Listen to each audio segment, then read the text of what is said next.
নমস্কার।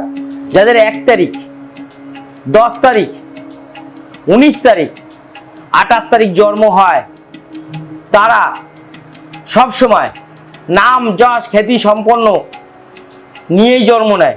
এবং যদি তাদের নাম যশ খ্যাতি সম্পন্ন নাও থাকে, তারা কিন্তু যারা 1 তারিখ বা 10 তারিখ বা 19 তারিখ বা 28 তারিখ জন্ম নেয়, তারা কিন্তু তাদের নিজেদের ক্ষমতা বলে নাম যশ খ্যাতি সম্পন্ন তারা ব্যক্তি হয়ে থাকেন এবং এদের সবাই চেনে এবং চিনবে এবং এরা কখনো অভাবে পড়ে না।